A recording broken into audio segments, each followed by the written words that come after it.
Hoje nós estamos numa pré-campanha, nesse momento que nós estamos passando. Nós vamos entrar em 40 dias de doação. Vamos discorrer sobre o livro do grande doador, escrito pelo pastor Carlito Paz. E eu creio que nós nunca mais seremos os mesmos depois desses dias que antecedem a campanha e depois dessa campanha.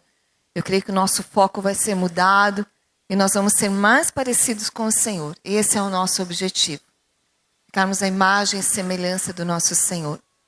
E nós estamos numa pré-campanha, onde nós estamos numa série de mensagens, Geração Incendiada. Né? Começamos com a primeira palavra, né, que nós falamos sobre profetizar, sobre o Vale de Ossos Secos, sobre toda e qualquer situação, sobre pessoas que não têm salvação. Aprendermos a profetizar e colocar nos nossos lábios os decretos do Senhor para que eles se cumpram.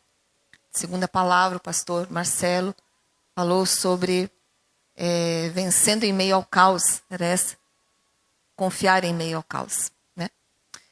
E eu creio que todas essas palavras vão nos mudando de lugar, a fim de que nós sejamos mais firmes e mais determinados no nosso propósito. Tenho buscado ao Senhor, né, para conhecer mais o coração de Deus. E hoje nós vamos falar sobre estender a graça de Deus. É um assunto que nós não entendemos com a nossa mente humana. Porque a graça do Senhor nós não conseguimos entender com os nossos pensamentos. Os paradigmas, né, os nossos paradigmas, os nossos sistemas de crença, nossas tradições, elas nos afastam do Senhor. E pelo orgulho instalado no coração do homem, né, nós somos levados a sermos muito racionais, a buscarmos aquilo que nós achamos certos. Né? Eu estava lendo ontem e hoje sobre Jeremias ali, só vou trazer uma citaçãozinha antes de entrarmos no assunto, onde Deus manda que o profeta compre um cinto de linho, coloque no seu lombo e fique ali um tempo, que não molhe aquele cinto. Depois de um tempo, Deus diz assim, olha, pega esse cinto e leve lá em tal lugar e coloque na fenda da rocha. Ele foi e fez. E depois de um certo tempo, Deus disse assim, agora vai lá e tira esse cinto. E o cinto estava podre. E daí Deus fala, né, que assim ele faria com o povo de Israel, que era um povo orgulhoso, né, que ele levaria este povo a uma situação em que eles fossem vencidos, que eles fossem quebrados mesmo, porquanto o orgulho os afastava de Deus.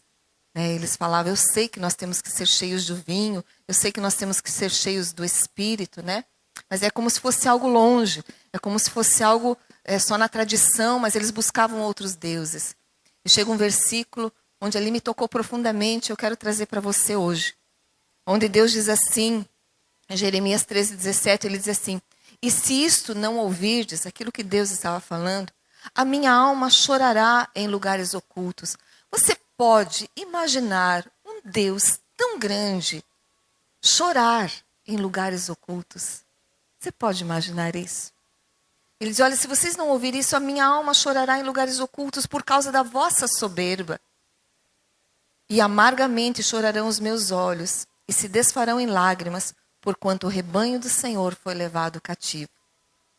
E muitas vezes nós estamos tão cativos em nossos pensamentos, com aquilo que nós não queremos ouvir do Senhor. E eu creio que Deus se entristece muito com a situação da igreja. Nós estamos caminhando num processo de libertação, mas cada vez mais nós temos que pensar como Deus pensa. Deus falou, está falado. É isso que Deus quer, é isso que eu vou fazer para agradá-lo, porque eu quero agradar o coração de Deus. Mais importa para nós agradar a Deus. Você pode repetir? Mais importa para mim agradar a Deus. E à medida que nós temos essa consciência de agradarmos a Deus, Deus vai se alegrando conosco. E essa presença, ela vai tomando conta do nosso interior, de uma maneira que essa graça de Deus ela é estendida. Essa vida de Deus, ela começa a emanar de nós. E aonde nós estamos, se faz sentir essa presença gloriosa da eternidade. Essa presença que com a mente humana nós não entendemos, mas só discernimos e entendemos pelo Espírito Santo. É assim que Deus quer nos levar. Quando eu fico imaginando esse Deus de amor tão grande, que chora porque o povo é levado cativo. Chora lágrimas amargas porque o povo é levado cativo. Deus, ele nos ama tanto, tanto, tanto, que um dia Ele deu o seu Filho único, para que se você crer, você não pereça, mas você tenha a vida eterna. E crer nesse Deus é crer que Deus em todo tempo Ele nos ama. Se você hoje está no pecado e sobre você vem uma culpa tão grande, e automaticamente quando a culpa vem, nosso instinto, nós queremos nos afastar de Deus, de vergonha, culpa, achando que Deus já não nos ama mais. E é muito pelo contrário. Nesse momento é que nós temos que correr para os braços do Senhor. Eu tenho quebrado tantas coisas no meu interior. Todos os dias eu corro para os braços do Senhor. Porque Ele é o único que entende meu coração. É o único que, à medida que Ele vai enchendo o meu interior, eu vou sendo afastada do pecado. É Ele que afasta de mim os meus pecados. Então é muito importante nós pensarmos como Deus pensa. E nesse momento, onde nós estamos falando sobre estender a graça do Senhor, é levar, é viver esse pensamento. E levar isso para as pessoas que estão lá fora. Porque as pessoas, elas precisam mudar de lugar. Elas precisam sair das trevas. Elas precisam sair daquele destino que o diabo tem para elas. Elas estão indo para o inferno, como ovelhas cegas, com condutores cegos. Mas você que tem entendido a palavra, você é alcançado por essa graça hoje e capacitado hoje para levar essa graça àqueles que precisam. Amém? Primeiro versículo que eu quero trazer está no Salmo 63, versículo 3. Primeira parte do versículo. Entenda esse versículo. A tua graça é melhor do que a vida. Vamos repetir? A tua graça, Senhor, é melhor do que a vida. É melhor do que a vida. É melhor do que tudo que eu possa ter. Do que tudo que eu possa obter aqui nessa vida. É melhor do que tudo. E essa graça é tanto mais importante do que a vida, é melhor do que a vida, que ela se dá o direito de entrar em nossa vida e alterar a nossa vida, porque ela é melhor do que a vida. Você pode entender isso? A graça do Senhor entra na tua vida, ela altera o teu destino, ela altera o teu posicionamento, mesmo que você não entenda. Mas se um dia você desejou e você deseja, essa graça ela entra na tua vida, ela vai alterar a tua vida. Ela vai mudar a tua vida. Você crê nisso? Por quê? Porque a graça é melhor do que a vida. Algumas citações, algumas traduções dizem assim, o amor é melhor que a vida, a benignidade é melhor que a vida, mas tudo isso está debaixo da graça do Senhor. Amém? Outro versículo diz assim, Efésios capítulo 2, versículo 5 diz assim, estando nós ainda mortos em nossos delitos, em nossos pecados, nos vivificou juntamente com Cristo. Pela graça sois salvos. Pela graça você é salvo. Fala para a pessoa que está salva. Pela graça você é salvo. Porque estando nós mortos em nossos delitos, Deus nos alcançou e nos vivificou em Cristo Jesus pela sua graça. Tudo de bom que acontece na nossa vida, ela vem por causa da graça do Senhor. Amém?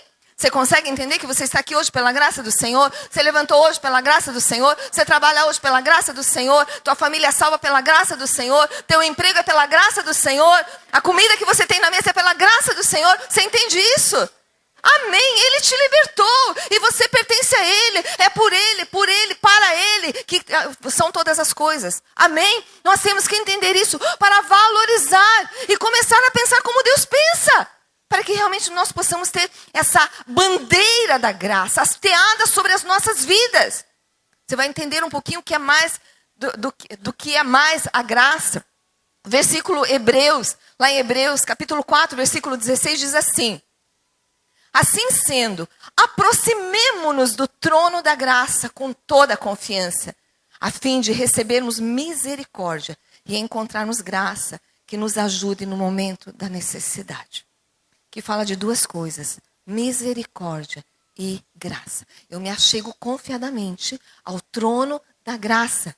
E lá eu alcanço misericórdia. Amém? E eu encontro graça que nos ajuda nos momentos, que me ajuda nos momentos da necessidade. Tá? O que é misericórdia? Misericórdia é a libertação do julgamento. Eu, pelo meu pecado, eu merecia ser julgada. E como resultado desse julgamento, ser condenado e estar afastado da vida eterna de Deus. Amém? Mas pela misericórdia. Esse julgamento é suspenso quando eu aceito Jesus como meu Senhor e Salvador. Quando Ele passa a ser meu Salvador, vem a misericórdia sobre a minha vida. Amém? Esse julgamento é suspenso. Então hoje, se você está aqui, você acha que você não tem salvação, hoje o julgamento sobre a tua vida de condenação vai ser suspenso em nome do Senhor Jesus. Porque você vai crer nisso, e você vai se achegar a Jesus e vai aceitá-lo como Salvador da sua vida e você vai ser salvo. E depois da misericórdia vem a graça. O que é graça, meu irmão? Nós merecemos o julgamento, mas se recebemos Jesus como nosso Senhor, como nosso Salvador, recebemos a misericórdia de Deus e somos libertos desse julgamento. Em vez de julgamento, pela graça, recebemos salvação, perdão dos pecados e vida abundante. Amém? Eu recebo a misericórdia e depois da misericórdia eu recebo a graça. É pela graça que eu tenho a misericórdia e pela misericórdia eu alcanço a graça. O que é a graça? Todas as bênçãos conquistadas por Jesus Cristo na cruz do Calvário. Amém? Diga glória a Deus. Isso é grande demais, é maravilhoso. Mas nós vamos ver um pouquinho da graça de Deus. Como é que essa graça se manifesta? Nós não entendemos a graça pela nossa mente humana. É totalmente contrário aos nossos pensamentos, do nosso julgamento. Aquilo que nós achamos que é graça. Muitas vezes nós ficamos tão chateados com algumas coisas que acontecem na nossa vida. Morte de algumas pessoas, ou quando vem uma enfermidade, ou quando vem uma dificuldade. Mas tudo na nossa vida, depois que nós recebemos a Jesus, colabora para o nosso bem. Então tudo é pela graça. Vamos ver a história de dois personagens na Bíblia. E o primeiro deles é Estevão. Está lá em Atos capítulo 7, versículos 54 a 60. E diz assim, depois de um discurso de Estevão, as pessoas que estavam ali ficaram furiosas. E diz assim, ouvindo isso, ficaram furiosos e rangeram os dentes contra ele. Mas Estevão, cheio do Espírito Santo, levantou os olhos para o céu e viu a glória de Deus. E Jesus em pé, à direita de Deus, e disse, vejo os céus abertos e o Filho do Homem em pé à direita de Deus. Mas eles taparam os ouvidos e, dando fortes gritos, lançaram-se todos juntos contra ele, arrastaram-no para fora da cidade e começaram a apedrejá-lo. As testemunhas deixaram seus mantos aos pés de um jovem chamado Saulo. Enquanto apedrejavam Estevão, este orava, Senhor Jesus, recebe o meu espírito. Então caiu de joelhos e bradou, Senhor, não os consideres culpados deste pecado. E tendo dito isto, adormeceu, morreu. Um homem tão cheio do espírito. E Deus permitiu que ele morresse apedrejado. Diga, isso é graça. Isso é graça de Deus. Em contrapartida, vamos lá em João, capítulo 8, a partir do versículo 3. E diz assim, Evangelho de João, capítulo 8, a partir do versículo 3. E os escribas e fariseus trouxeram-lhe uma mulher apanhada em adultério. E pondo-a no meio, disseram-lhe, mestre, essa mulher foi apanhada no próprio ato adulterando. E na lei nos mandou Moisés que as tais sejam apedrejadas. Tu, pois, que dizes? Isto diziam eles, tentando para que tivessem do que o acusar. Mas Jesus, inclinando-se, escrevia com o dedo na terra. E como insistissem, perguntando-lhe, endireitou-se e disse-lhes, aquele que dentre vós está sem pecado, seja o primeiro que atire a pedra contra ela. E tornando a inclinar-se, escrevia na terra. Quando ouviram isto, redarguidos da consciência, saíram um, a começar pelos mais velhos até os últimos. Ficou só Jesus e a mulher que estava no meio, e endireitando-se, Jesus, não vendo ninguém mais do que a mulher, disse-lhe, mulher, onde estão aqueles teus acusadores? Ninguém te condenou? E ela disse, ninguém, Senhor. E disse-lhe Jesus, nem eu também te condeno. Vai-te e não peques mais. Duas pessoas totalmente diferentes, de origens diferentes, com atitudes diferentes. E de repente uma que, do nosso ponto de vista, totalmente espiritual, que defendia a quebra de tradições, em contrapartida ao evangelho que Jesus estava trazendo, o evangelho da graça, o evangelho da liberdade, o evangelho do pleno conhecimento do Senhor Jesus. Esse homem tão cheio do Espírito Santo foi acusado. E ele foi apedrejado. E Deus deixou. Em outro lugar, uma adúltera. Do ponto de vista humano, totalmente condenável. Uma mulher do mal. Mas Jesus estava ali e Jesus a absolveu. O que é isso, irmãos? O que é essa graça? Eu quero te dizer que o objetivo da graça é a salvação das pessoas. Digo, o objetivo da graça é a salvação das pessoas. Todo o objetivo da graça é a salvação das pessoas. Deus tem um propósito na minha vida. E é muito maior do que os meus próprios propósitos, do que os meus próprios sonhos, do que os meus próprios pensamentos. Por isso é que muitas vezes nós achamos que pessoas acham que Deus foi injusto com algumas coisas. Mas Deus tem um propósito maior. E o propósito de Deus é que a graça dele seja estendida. Estevão, ele deu testemunho. Estevão deu a sua vida. Ele respondeu àqueles que questionavam a ele, aos seus acusadores, com tanta sabedoria, tão cheio do Espírito Santo, que aqueles que estavam ao redor olhavam para ele e diziam, olhe, o rosto dele é como se fosse um rosto de um anjo. E com a morte de Estevão, muitos se converteram. Muitos chegaram ao conhecimento da verdade divina. Igrejas foram abertas, aqueles primeiros cristãos foram espalhados e eles foram fazer a sua missão. Mas Jesus também chegou, junto com aquela mulher adúltera. E Jesus veio ali para salvar aquela mulher. Como Jesus está aqui para salvar você, para salvar aqueles que estão no pecado.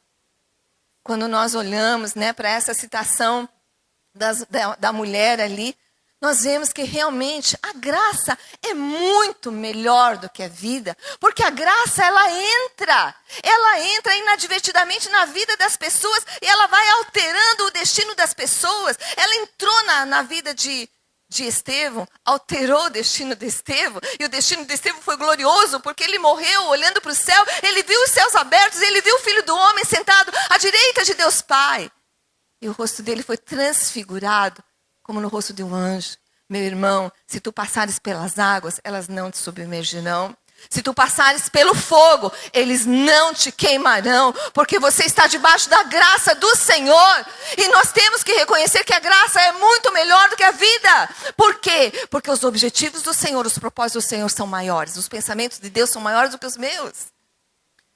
Esse final de semana nós estávamos viajando e eu fiquei sabendo da morte da sogra do Ricardo. Essa mulher, ela não era convertida, mas ela ouviu falar muito de Jesus. Ela confessou Jesus durante todo o processo da enfermidade dela. Ela teve que fazer um transplante de pulmão. E ela estava esperando, e de repente apareceu um pulmão. E todo mundo pensou, não, agora realmente ela vai ficar boa. E claro, devemos pensar assim, devemos sempre ter expectativas. Sempre proclamar os decretos do Senhor, sempre caminhar em fé. Ela recebeu o pulmão e de repente ela começou a funcionar bem o pulmão, mas deu outras complicações. Ela foi para a UTI e ela ficou desacordada. Ela nem sabia que ela tinha passado por cirurgia, porque ela passou pela cirurgia já desacordada. Ela passou pela cirurgia e passou muito tempo naquele hospital. E ela veio a falecer. E daí me telefonaram. Eu liguei para ele estava assim, meio chateadinho. Eu comecei a falar com ele, comecei a falar das coisas de Deus, dos propósitos de Deus, que Deus ia fortalecê-lo naquela hora, tudo aquilo que nós conhecemos pela palavra. Mas de repente o Espírito Santo veio sobre mim de uma maneira tão forte, tão poderosa. E eu falei para ele, Ricardo, eu vou te dizer uma coisa. Jesus Cristo, ele não deu um pulmão para a tua sogra. Ele deu o coração, ele deu os pés, ele deu as mãos, ele deu tudo. Ele deu toda a vida dele por causa da tua sogra. E sabe que ela morreu no momento certo. Deus não levou antes de ter certeza que ela era salva, porque ela já tinha aceitado Jesus, talvez com a mente, mas ainda talvez o coração dela não estivesse convicto, talvez não tinha nascido de novo. Mas ela ficou tanto tempo, pastor, o tempo que foi necessário. Eu creio nessa graça do Senhor, eu creio nesse poder do Senhor. A morte que traz vida. A morte de Estevão trouxe quantas vidas, e Deus falou para ele, naquela hora que nós estávamos no telefone, eu falei, olha, essa morte vai trazer muitas vidas, porque vocês vão se levantar no poder do Espírito Santo, e o Espírito Santo vai tomar a tua boca, e muitos vão se converter pelo testemunho de vocês agora.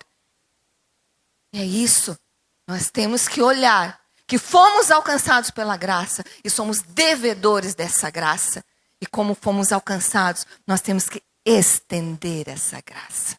Uma palavra tua, uma palavra de Deus na tua boca tem poder de alterar a vida das pessoas que ouvem.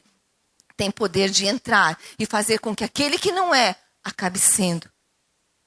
De mudar totalmente a história das pessoas e de mudar o destino delas. Você é portador dessa graça, que Deus comece a trazer uma convicção tão grande do poder que há dentro de você. Você tem o Espírito Santo habitando dentro de você. E esse Espírito, ele pode trazer cura. A palavra de Deus, o Espírito Santo, traz cura, traz libertação, traz alteração de destinos. O mundo está esperando com expectação a manifestação dos filhos maduros de Deus. Você é esse filho que está crescendo para ser a resposta da oração lá de fora, do clamor lá de fora, porque existe um clamor lá fora. Amém? Quando nós olhamos essa adúltera, ela estava sendo acusada. Coloque-se no lugar dessa mulher. Coloque-se no lugar dessa mulher. Ela estava ali, prestes a morrer. Imagine uma morte por apedrejamento. Misericórdia, deve ser terrível para quem não tem Jesus. Estevão não sentiu nem nada, ele viu os céus abertos, ele estava numa outra dimensão de eternidade. Ele passou pelo fogo, mas não queimou. Ele passou pelas águas, mas não submergiu. Essa era a situação de Estevão. Ele estava debaixo da graça do Senhor. Ele estava envolvido pela graça do Senhor. Ele doou a sua própria vida. Mas ali com aquelas mulheres, tinham 3 tipos de pessoa. Tinha os acusadores. Tinha aquela que estava sendo acusada, a ré. E tinha Jesus. E hoje, em muitas situações, nós temos aqueles que estão sendo acusados. Temos aqueles que acusam. E tem aqueles que estão debaixo da graça. Que são aqueles que vão estender a graça do Senhor. Os próprios filhos de Deus que têm esse poder. É tão interessante que a graça, ela muda tudo de lugar. Ela fez com que aqueles acusadores, de repente, eles colocaram a mão na consciência.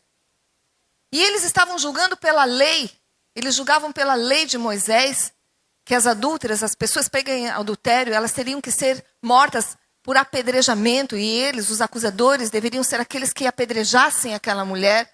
Pela lei, era isso que estava dito, era isso que tinha que ser feito.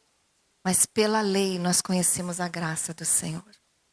Se não existisse essa condenação sobre aquela mulher, jamais nós poderíamos entender a graça de Jesus chegando ali. E quando Jesus diz assim, olhe, quem não tiver pecado, seja o primeiro que atire. Atire a primeira pedra. Todo mundo se calou. Porque eles eram doutores da lei para julgar os outros pela lei. Mas eles não se colocavam para ser julgados pela lei. Mas quando Jesus falou, ele trouxe a consciência que eles também estavam fora da lei. Porque Jesus, ele veio trazer um outro tipo de lei. A lei do amor. A lei da graça, a lei da misericórdia. E aqueles acusadores foram saindo um por um. Porque em vez de acusadores agora, eles é que eram os acusados. E aquela mulher que era acusada, ela foi absolvida. A graça troca seguidamente as pessoas de lugar. A graça traz à existência aquilo que não existe. A graça coloca aquele que não é num lugar que jamais deveria estar para ser. A graça torna-nos pessoas totalmente sem graças em pessoas cheias de graça e graciosamente cheios da graça do Senhor. E até engraçados de vez em quando. É isso que a graça faz. E sabe quando que nós tomamos consciência da graça? Nos momentos de dificuldade, não é verdade? Quando você se sente tão para baixo, tão mal. De repente, até há pouco tempo, você estava metendo o dedo no nariz de muitas pessoas. Dizendo, olha, você não pode fazer isso. A gente faz isso, Não é verdade? Mas de repente, pela graça, Deus nos leva a sermos quebrados, a apodrecermos como aquele cinto de linho. Deus falou para aquele profeta, ele disse, olha, esse cinto de linho é como Israel, que eu coloco grudado comigo. Você é povo de Deus, Deus te colocou grudado com ele.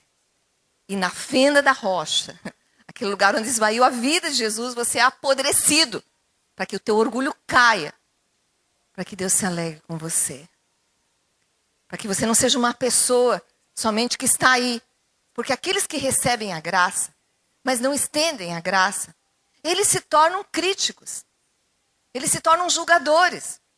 Por ociosidade, por falta do que fazer, eles ficam olhando os outros que não tem o que fazer. Eles ficam olhando os outros. E eles ficam achando defeito em tudo. Tem esse tipo de pessoa. Tem outro tipo de pessoa que elas vão receber a graça. Elas vão estender a graça. Mas tem aquele tipo de pessoa que vai ser como Estevão, que vai doar a sua vida. E vão ser as próprias sementes que vão fazer com que outras pessoas sejam geradas para Jesus. Talvez a gente não morra apedrejado, não sei. Mas que a gente recebe muita pedra, recebe, não recebe? A gente recebe muita pedra de acusação, muitas vezes, não é verdade? Você não recebe? Sabe o que é doar a sua própria vida?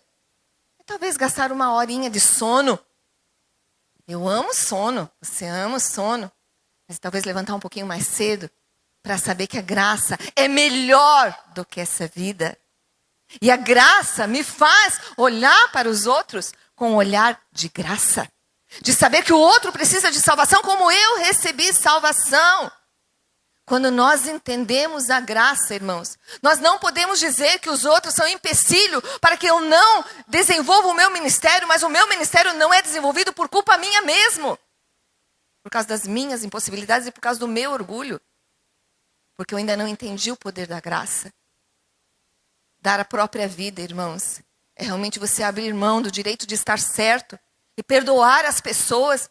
É dizer como Estevão falou ali, Pai, perdoa, porque eles não sabem o que eles fazem. E ali Estevão, ele abriu a possibilidade daquelas pessoas que estavam matando. Aquelas pessoas que estavam falando não contra ele, mas contra o próprio Jesus, contra o próprio evangelho, contra a própria novidade de vida, recebessem a graça da salvação.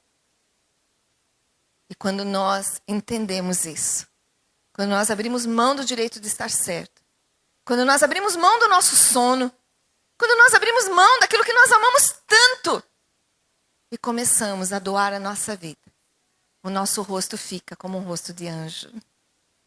As pessoas olham e dizem, olha, eu vejo Deus em você.